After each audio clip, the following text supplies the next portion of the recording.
Tampa Home Talk, Katrina Madewell. Well, good morning. This is Tampa Home Talk, and I am so glad to be back. I have missed you guys.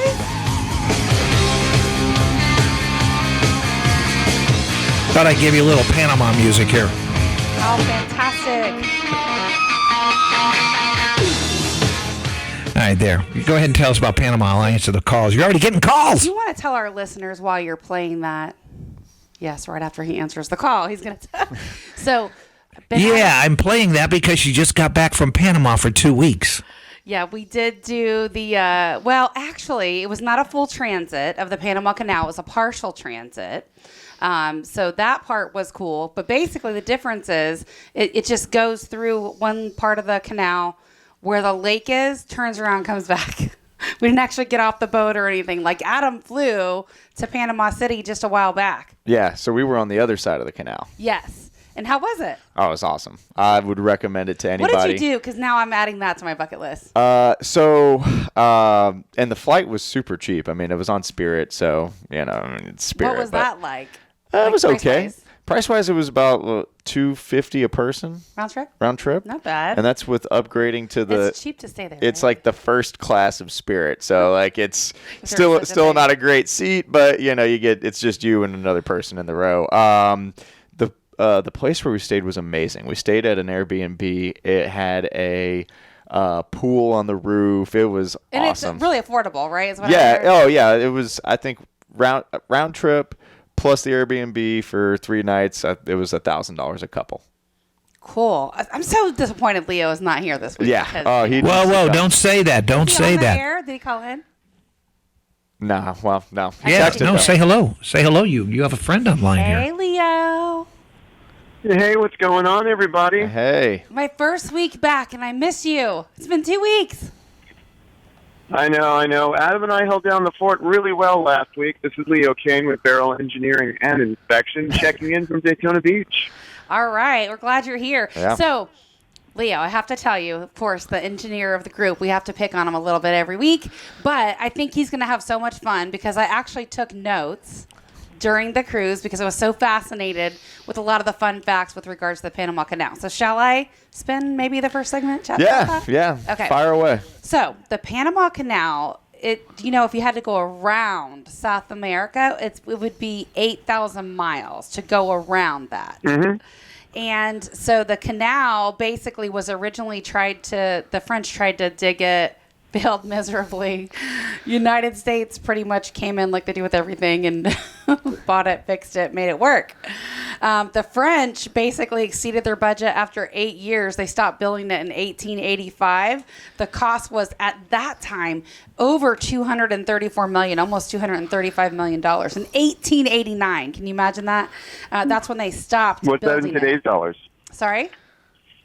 What would that be in today's dollars? Oh my gosh, that's a great question. I don't know. I didn't convert that. But so the French officials basically sold their rights to the canal for $40 million. In 1902, Roosevelt negotiated the deal. And it was so interesting because I took all these amazing notes. A lot of the people that were working on the canal initially, they died. Because of yellow fever and malaria, just things they didn't really know about at that particular time. The Panamanians became sovereign, independent nation in 1902. And actually, did you know, fun fact, that's when DEET was developed. DEET, like in the sun. Oh, yeah. And that sunscreen in the, bug block. spray. Yeah. Bug spray. Bug block. You got it. Anyway, because of the Panama Canal, basically, because the DEET was so excessive, some of the people that actually worked on it developed cancer. Wow. Isn't that interesting? I didn't get that fact in the museum. Where one thing, you fix one problem, there's another. Yeah. So basically, the U.S., when they came in, their engineers and the way they think abandoned the idea that this canal was going to go all the way down to sea level. And that's when they actually developed the locks to basically increase where the sea level would be to get the ships through. No, nothing to chime in on yet, Leo? Are you talking to Leo or me? Either one of you, but I thought for sure Leo would have piped in by now. No, I mean, this is just great engineering feats. I mean, the whole lock system is ingenious, the way you can move water and ships from place to place to place. It also helps that without the lock system, boats could just kind of sneak through. So now you've got a way to monitor.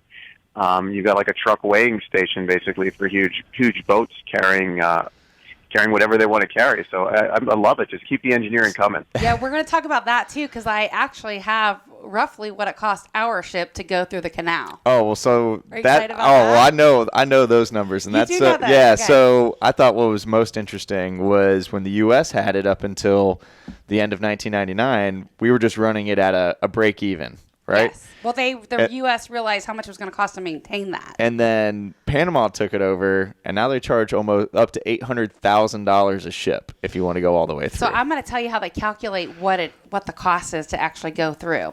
After I get through some of the numbers that I know Leo loves, but some of the engineering challenges they had, Leo, for the canal was the ships needed to go up 85 feet. And then ultimately be reduced to sea level, and it had to be 7,500 feet wide. So basically, this is where they decided, okay, it's going to be a one-lane ship traffic. In 1998, 2 ships could actually go through under a certain size, and 53 million gallons of water actually leave the lake and go into the ocean every time those locks open. Wait. So this thing's more than a mile wide, and only one ship can go through at a time, basically in one direction. The lake is a mile wide. There's 2 different locks. There's the old locks, and we went through the newer set of locks. And depending on your size, determines which one you go through. So actually 69 trillion gallons of water leave the lake and feed into the ocean. But you're saying it's $800,000 to go through the Panama Canal every time a cruise ship goes through there? Hold on, I have those lovely maybe not the cruise ship, notes. but it's like up to 800,000. Hold on, I've got it right Well, we now. have to we also have to put some perspective for our listeners. So when you're driving down the road and you're driving past, like, let's say a water treatment plant, and you see that huge mega tank of water sitting out there, it looks like a big cylinder. Maybe it's 35 feet tall. Yeah, and it smells real bad. 150. The lift station. Not quite a lift station, but we'll just use one of those as an example. Just to put that in perspective, one of those is 5 million with an M. So Katrina would just said 11 trillion with a T. Yep. So you would imagine probably 1,000. Imagine 1,000 of those water tanks, and that's what we're talking about. Yeah. That's a massive amount of water. So like I said before, the smaller ships, they go through the older locks. Those are only 30 feet wide. There's 3 chambers. Water moves by gravity, right? So 27 million gallons of water fill in 8 minutes with no pumps. No pumps. So five of those water tanks that we're talking about now. into each So chamber. 87 million gallons is about as much water as all of Tampa Bay uses in one day. Isn't that insane? Like, I can't even wrap my brain around that.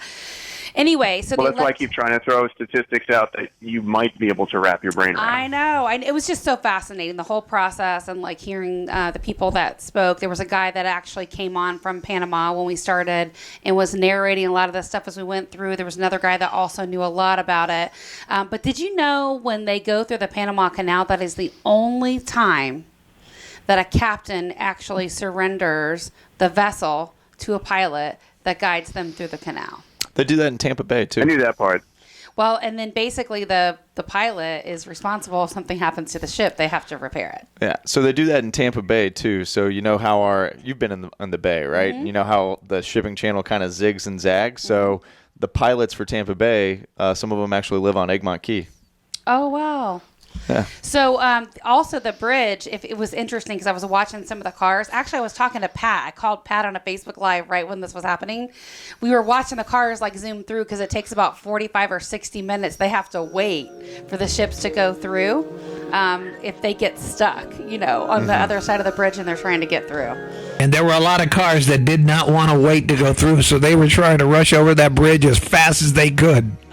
I know. It was so So fun. if we want to see pictures of the Panama Canal, is there an off-air number that people can could text Panama Canal to? Yes, I actually loaded all the pictures from our vacation when we got back on my Facebook page. It is public. I can share a link.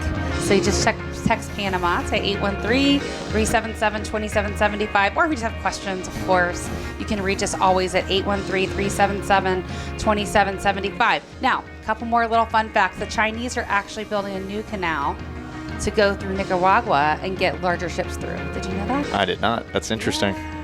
So the Sunrise of ship I was on was too wide to actually go through the old canal. That's why we went through the newer canal. When we come back, I'm going to talk to you about how much it costs to get through. All right, we'll be back in a minute. Are you looking for a home inspector that's also a licensed engineer? Beryl Engineering and Inspection, 813-616-3301. Beryl Engineering and Inspection, 813-616-3301. Do you have cracks in the side of your house? Is your crawl space falling in? Call us, 813-616-3301. Beryl Engineering and Inspection, fully licensed, fully insured, certified, master inspector. Protect what matters most to your family. Beryl Engineering and Inspection. Curious what your Tampa home is worth? Here's an easy way to find out what homes like yours are selling for in today's market. Text the word value to 813-377-2775 for a free report on Tampa house prices. We'll send you a free report with up-to-the-minute statistics based on all homes for sale sold in your neighborhood over the last 6 months in all price That is ranges. just ridiculous to have to pay that as a Tampa Bay toll. house prices. Just call or text the word value to ridiculous to have to pay that as a toll. 813-377-2775. 8,000 miles A healthier to go you the is other the way first around. step So toward a that's healthy baby. When $100 planning a a mile in pregnancy, fuel, baby they steps spend more toward than better that. health So I'm can gonna deliver talk big about results. that as well. Exercising Like how regularly and quickly eating a around. balanced diet will help you reach or maintain a healthy weight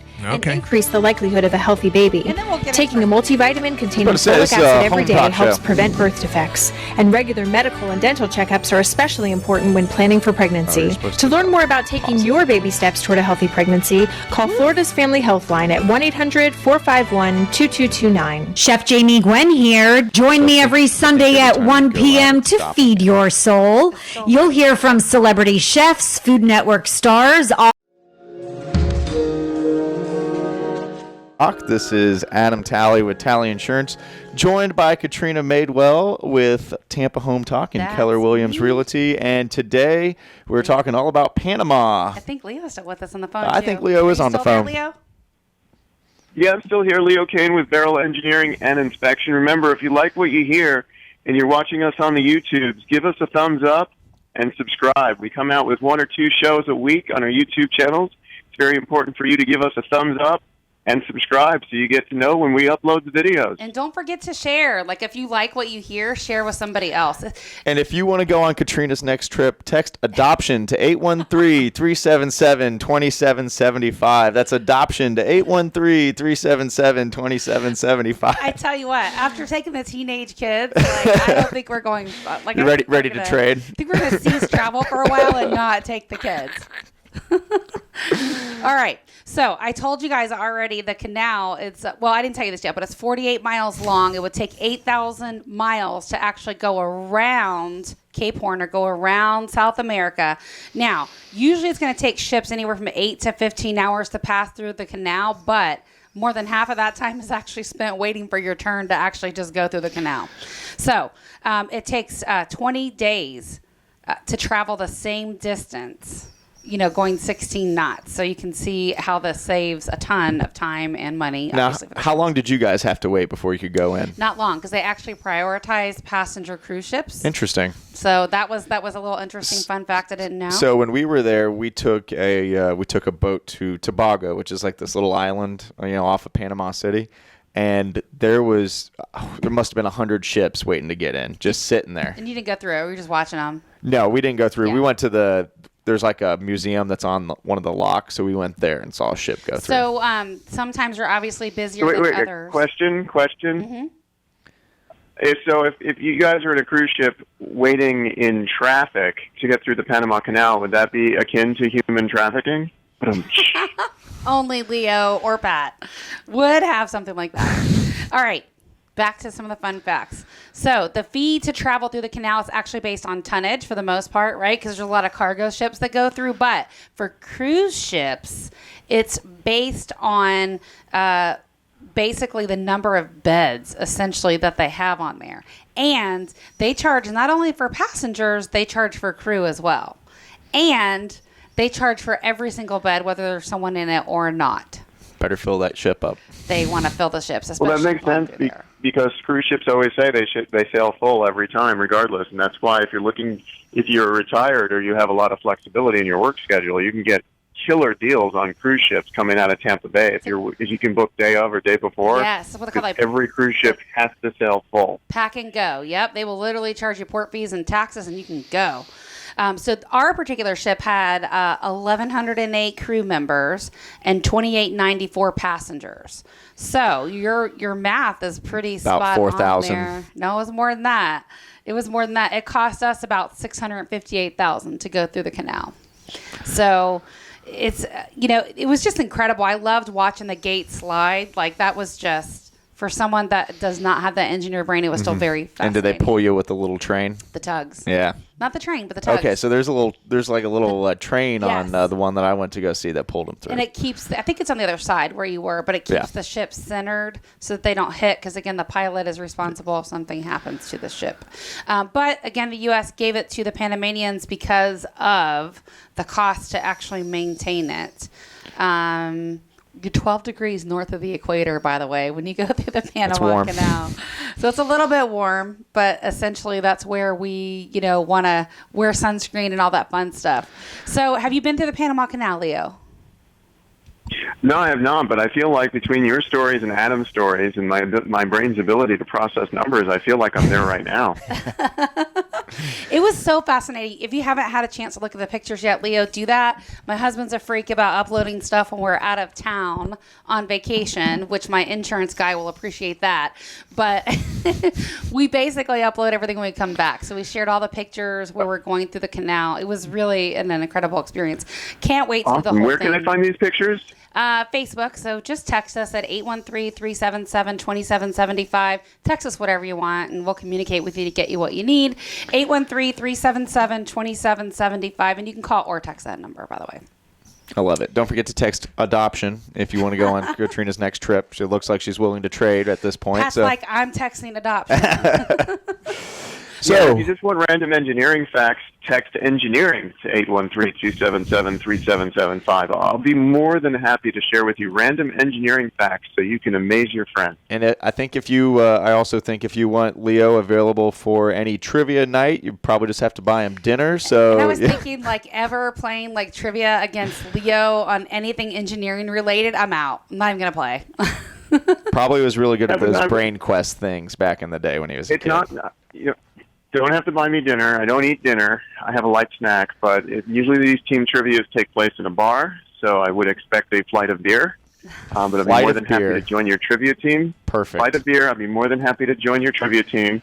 I'm good for history. I'm good for random knowledge. I am bad at sports. I am bad at geography. See, those are my two specialties. We'd be good together, Leo. I think we're on. We're going to do that. We're going to plan a trivia night. Perfect. I love it. We'll do that, and we'll find a fun place where some of our listeners can come join us if they want to. I love it. So now that we've got gotten the so Pat can join us. Yeah. Oh yeah. Maybe at Vallarta's we'll have It's Friday. He's like Vallarta. So now that we've gotten the Panama stuff out of our system, what are we talking about today, Katrina? Do I look refreshed? You are glowing.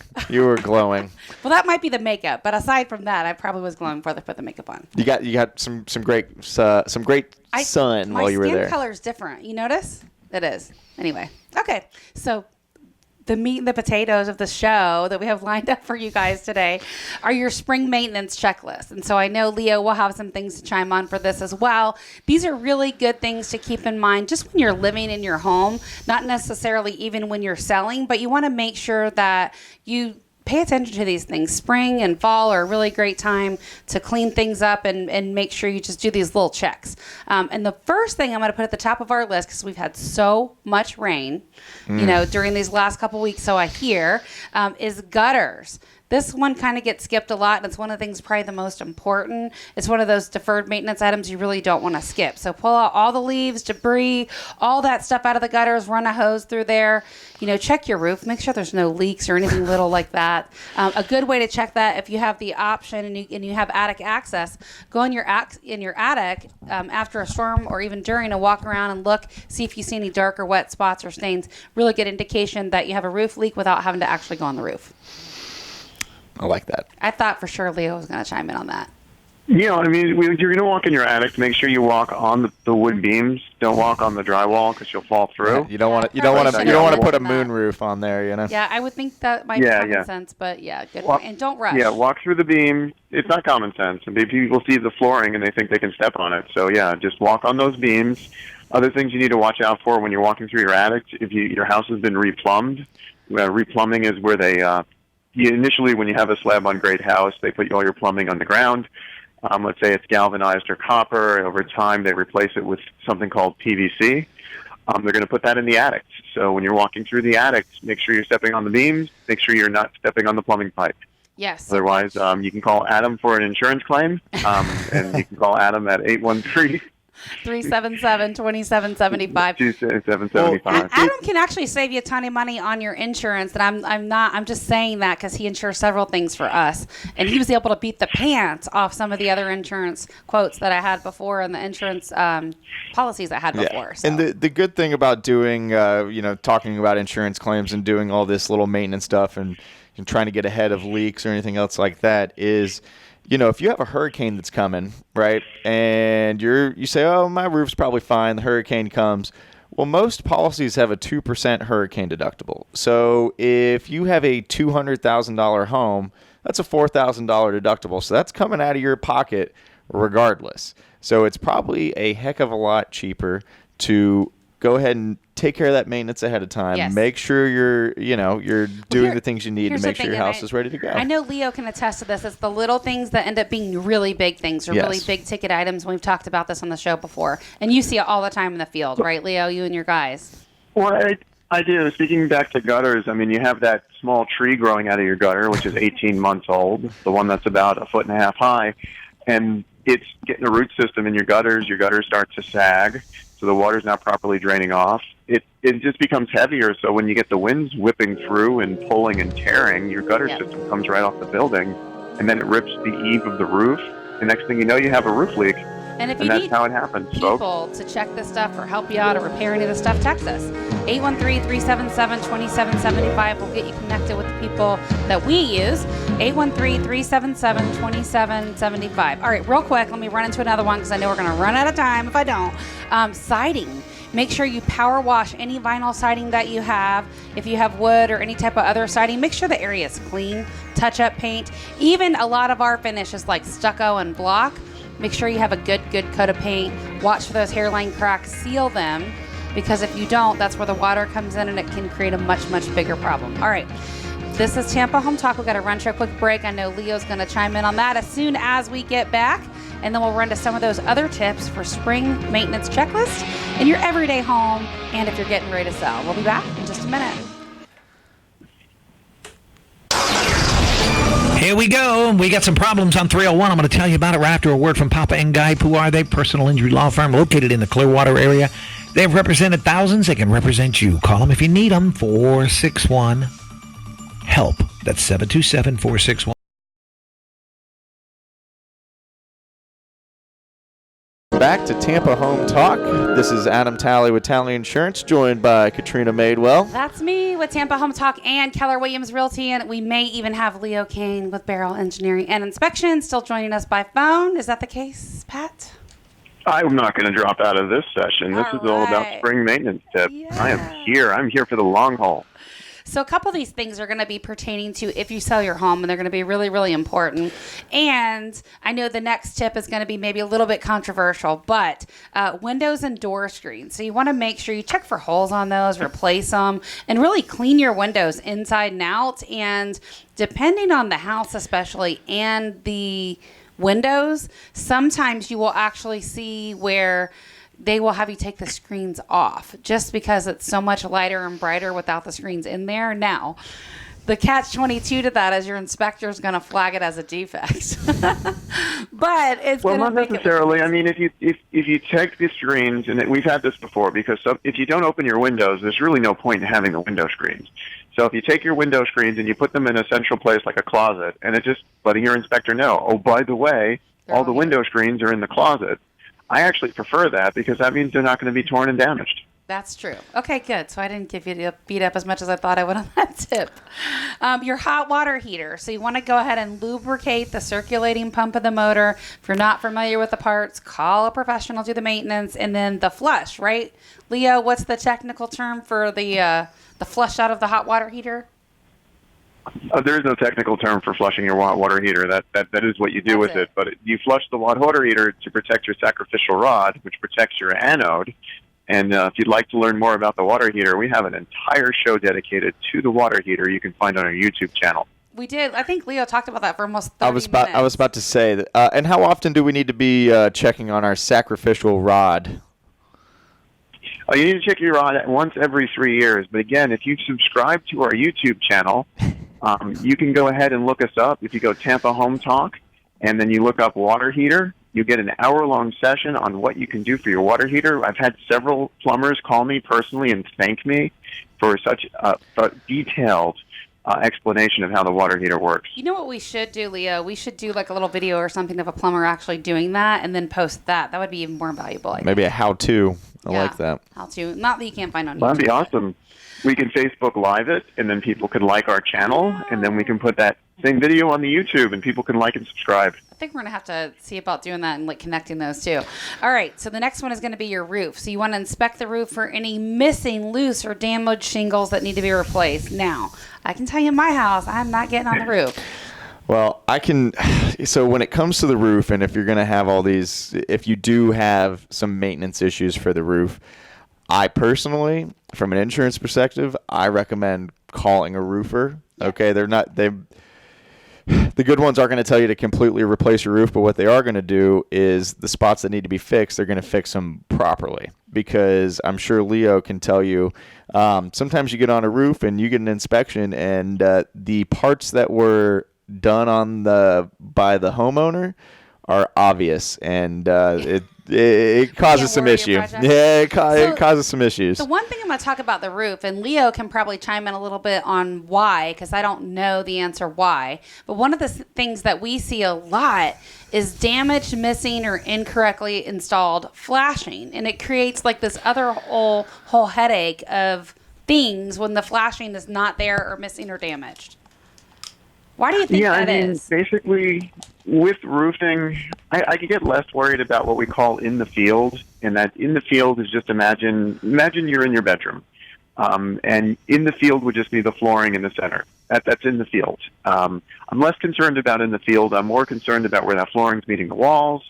I'm more concerned where there's let's just say you have a closet, so that kind of sticks out a little bit. All of those joints are what I'm mostly concerned about for roof leaks. The reason being is because of flashings. Flashing is metal. Metal rusts in this area. Flashing takes more skill. There's a certain order you put your underlayment, your flashing, and your roof shingles on. If you do the order wrong, if you use the wrong kind of metal, if you don't use the correct fastening, that's where you're going to fail. This is why 100-year tile roofs only last about 30 years is because of workmanship. Isn't that crazy? Like there's just those little tiny details that really matter so much. All right, so the next let's talk about the deck and porch, Leo, because we're going to run out of time because we spent so much time on the panel now this morning. Check the deck and porch to see if it's weather treated or if it needs to be restained with some of that water sealer. That can make it go a long, long way. Some of this new stuff they have out is really awesome too. What's it called? Trex? Or what's the name of that? Trex. That's a composite product. So basically a composite's going to be a plastic. I mean, if you have a wooden deck, you need to be staining and treating that either once every year or once every 3 years. It's a good spring. So you've got to constantly stain it. If you're using a composite, which I really like, it is going to cost more money, but it's going to maintain its color. It's going to look nice. I mean, I have a friend who did his entire backyard in Trex. Oh, wow. I'm about to redo my carport in Trex because I have a deck on top of my carport. I just don't want the hassle of rotting wood. Yeah. I mean, you get all this water that just sits on these boards, and got to stain the wood every single year. Check your rails, too, for sturdiness and that kind of stuff. I'm sure you'll appreciate that tip from an engineer perspective. Yeah. Now, I have a question for you, Leo. What we see a lot as far as these porches are concerned, they usually have that flat or very, very low-pitched rolled roof. Now, last week we talked all about, the lifetime of roofs, but we didn't really get into those flat rolled roofs. How often should somebody be looking at that on their porch as far as maintenance and/or replacing or improving? Well, if you have one of those flat rolled roofs, we call them modified bitumen, and you have a deck on top of it, you're basically looking at replacing that deck once every 12 years. So decks on top of roofs are kind of costly because of that, because your deck might last 20 to 30 years, but if you got to replace your roof in 10, that's how long your deck's going to last. In that case, I would not recommend using a Trex product or a composite. I would recommend the wood because it's coming up anyway. Yeah, I mean, it's an interesting product. I think it's going to last and wear a lot longer than a lot of the wood. I think it'll be one of those things where we see traditional wood go a little bit by the wayside. Don't you think in future years? Yeah. I think we'll see that. All right, so sprinkler systems. Well, I mean, we've already seen that with siding. I mean, if you think about it, T111 is a type of siding. People don't like using it now as much as they do with a composite or a cementitious, which is concrete, like a hardy board or a semi-plank. Well, it protects whatever's behind there, especially if it's wood. Yeah. Mm-hmm. So, all right, sprinkler systems. These are always on there, and I know home inspectors many times don't even test them because they always have broken, missing, leaky, cracked valves not working, but it should be one of those things. You make sure they're in good working order before you actually put your house on the market. No. And then landscaping. So first impressions, right? You never, ever, ever get a second chance to make your first impression. So the front part of the house with your landscaping needs to be amazing. So whether you do it yourself, you have a pro come in, make sure it's nice. You got some nice bright color, lots of lush green. You don't have dead plants hanging out there, weeds in your flower bed. Well, that kind of goes back to the sprinkler system, doesn't it? I mean, if one of the sprinkler heads isn't working, you're going to have a nice brown patch. Yeah.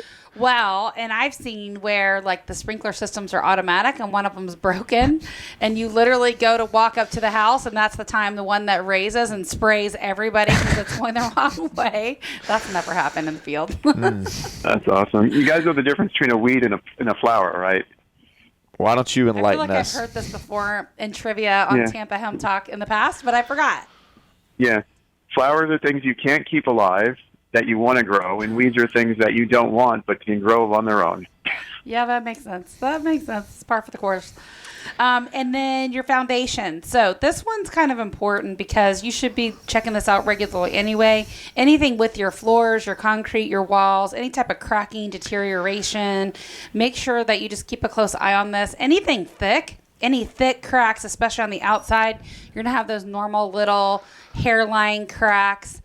Sometimes they follow the mortar joints, but we're looking for those thick cracks. Like if you can stick a coin in it, it's probably too thick. That's our general rule of thumb. What do you think about that, Leo? No, I agree. I mean, a lot of times you get these small micro cracks in off doors and windows going kind of squiggly down or stair-stepping down from doors and windows, maybe along some weak walls where you have some poor gutter system. You just want to make sure you seal those with paint and not just normal paint. Get a cementitious sealer. Yes. Most of the time we come out there for settlement, it's bad paint or it's neglect. It's very rare we're actually finding situations where we have sinkholes or houses that are getting sucked into the ground. Yeah, it's a deferred maintenance issue, really. Simply put. And then bathrooms is going to be the last thing on our list. This is such a simple thing that I think so many people never do. And that's basically inspect the caulking around the base side of your shower, your sink, anywhere where it kind of changes directions at a 90-degree angle for the most part. If there's any type of deterioration or moldy type substance, take that out. Recaulk it. It's pretty simple. But, buyers want a fully functioning bathroom. They don't have to worry about if there's water getting back there. And the bottom line is this is one of these minor things that if you don't change or replace or seal it with caulk, now it can get behind your tile, making it loose, cracking, falling off. It's a whole slew of other things that follow that. Now, I want your opinion because to me, if I'm walking in a house and I'm looking to buy, obviously I think the kitchen is one of the most important, but probably the bathroom is right behind that because I'm looking at them like, well, that's it, it's important and you got to go in there every single day. Your kitchens and your bathrooms is where you're going to spend the most money. And sometimes, there's times that, I've walked into a home, there was a house I sold, 4 or 5 years ago. My client just relocated out of town. This one just closed closed like this week while I was gone. Oh, nice. And one of the things they never got around to doing was finishing the kitchen. So, and it wasn't in bad shape. They were white cabinets. So what I had them do was literally change the doors for raised panel white doors and then change the tops to granite. It gave their kitchen a whole new look. It was a fraction of the cost. And we sold for a much higher price than we would have gotten with that original flat Formica type kitchen. And then that's going to help with the appraisal as well. It'll help with the appraisal. Your kitchens and bathrooms are huge. You know, the buyers in the market right now, the millennials like Adam, they want really nice, move-in ready, not dated things. And your parents, you know, if you talk to them, if I talk to your dad, Adam, I'm sure he would tell me his first house was a fixer-upper. They had to put some sweat equity in it and fix it up. But so millennials, that's not your buyer. You missed him a couple weeks ago. He hasn't stopped talking about being on the radio. He's like, when am I coming back? When am I coming back? So maybe we'll get him back and you can talk about first homes. And you guys got to see Pat George over there. Did he give your dad a tour of the studio? Oh, yeah. No, he had a good time. He had a really good time. That's awesome. All right, Leo, any final thoughts there on kitchen and bathrooms? No, they're just very important. And just like with the roof, we were talking about those flashings. That's kind of along the same lines in your bathroom. That's where the walls and the change, and you got your plumbing pipes coming out of the ground. Anywhere you have changes, that's where you're going to get leaks. And if you see mold or you smell sewage coming out of your bathroom, your seals are broken. Not it's just simple. Yep. All right, when we come back, we're going to talk about how to get ahead of the market. If you're thinking about buying or selling in this lovely spring market, I'm going to tell you why now is a great time. Our off-air number is 813-377-2775. We'll be back in a second. You know, she kind of needed the training wheels this morning. I missed you guys too. And do you notice I have my whole voice? That's what happens when I don't talk for 2 weeks. I have my whole voice. It's not cracking or anything. Not yet. If she could only remember her passwords. Well, you know. That's why we're not Facebook Living, because Leo's not here, so I have to use my phone to start and stop our camera that we post up on the YouTube. And I would stream normally from my phone, or the laptop, which was going out well, but I forgot the password after just 2 weeks, if you can believe that. All right, so real quick, let's get into some tips, and then we're going to talk about some of our listings. So if you're a buyer, I'm going to give you 3 real quick tips on things you should do if you're thinking about buying your home this particular spring or anytime soon. Get ahead of the competition and get pre-approved. Let's know what your budget is before you start shopping. That way we can show sellers you are ready to buy. And we'll send you over to our mortgage partner, Sarah Cricky. She does a great job on our clients. Hold your hand, walk you through it. Even if you got some credit challenges, we can help you figure out exactly what to do to get your credit where it needs to be to buy. And you probably don't need as much money down as you think. And you probably don't have to have perfect credit like what you think. So many people think they have to have a 720 credit score. It's just not the case. So it's funny that you're talking about, not perfect credit. Dave Ramsey comes on before us, and I only caught a tidbit of what the person on the phone was asking him, but he was just so upfront with her. He was like, "Well, you're broke." And I was like, oh my goodness. I was like, oh my God.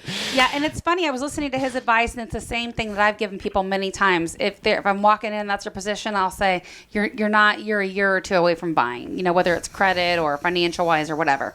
All right. So needs versus wants. Make a list of your needs versus wants. That way you don't waste your time or your agent's time, touring properties that you don't need or wouldn't fit your desires or what you're really looking for. If you love to tour homes, give me a call. I'll put you to work as an agent on our team, and you'll see plenty. But are you telling me a bidet is not a need? It's not going to be very high on the list of things to find in a house already installed.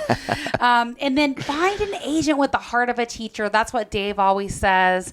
I'm an endorsed local provider, as many of you guys know. So in today's market, you want to have a professional that can actually guide you through the process of buying a home, answering questions along the way, not rush you or push you, but actually give you some expertise and some guidance in that process. Now, sellers, list ahead of the competition. So if you get it in there now, you're going to beat what we call the summer rush, and we're really at the tail end of this because summer is like next week is the first day of summer. So now is the time to put that into high gear. Get it ready, get it on the market before you have more competition, and price your house right. I cannot tell you how many times this matters. We had a customer that I met with for a listing appointment day before yesterday.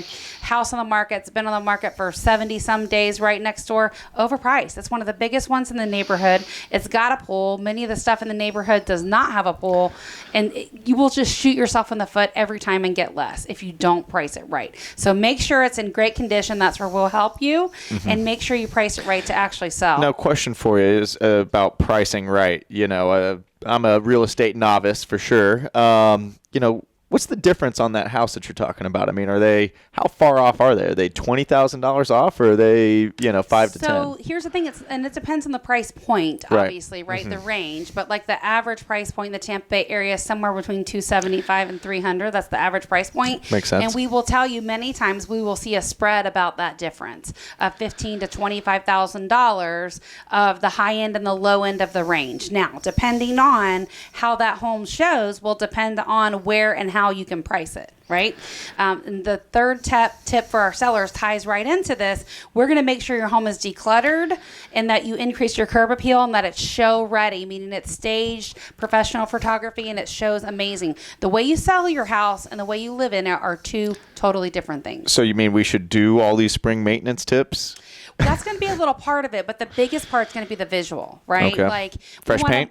Well, fresh paint goes a long, long way, but aside from that, it's really decluttering. Anything you're not going to use between now and the time you sell your house, we're going to have you pre-pack it. Get it out of there, get it out of the way so we can really, A, make your move easier, and B, really help you prepare to show the home. And we're selling floor and wall space. So as much of that as we can show, the more money you're going to get. And so, really, we spend a lot of time on our listings prepping them to get ready before they hit the market. That's where our biggest value is, and then making sure that it's priced correctly. So you mean that rusted car on cinder blocks, we can't sell that as a package deal with the house? We usually want to go ahead and get those things out of the way before we go live. We'll talk about that. We'll give you all the tools and the resources that you need to actually get that car moved.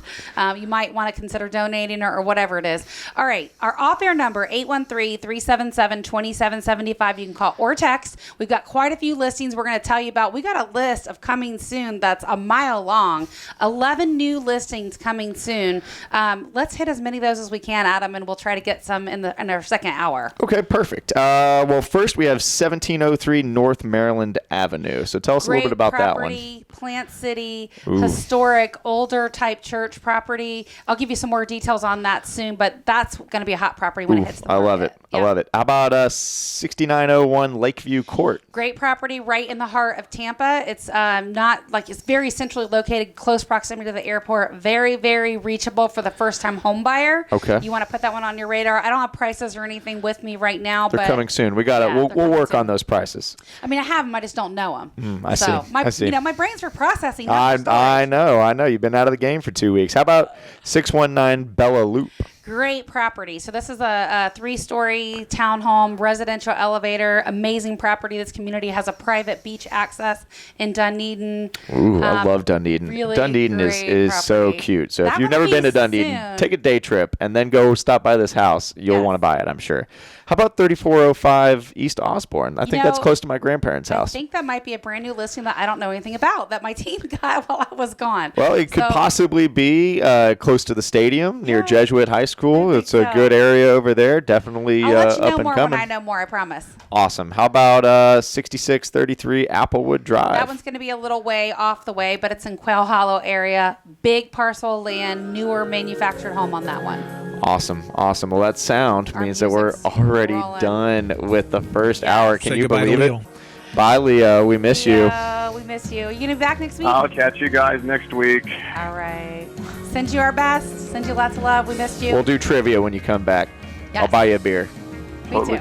Totally down with that. All right. Perfect. Well, you're listening to Tampa Home Talk, and our off-air number is 813-377-2775. You can call or text. If you need any help with these tips for buyers and sellers, we would be honored to help you. Our number is 813-377-2775. You might be going to work, but go to moneytalk1010.com and listen live because you will not want to miss our next guest. We've had him on before. The hour is going to be so fun. I can't tell you who it's going to be, but you'll find out coming up in about, 10 minutes. Love it. See you soon. That was good.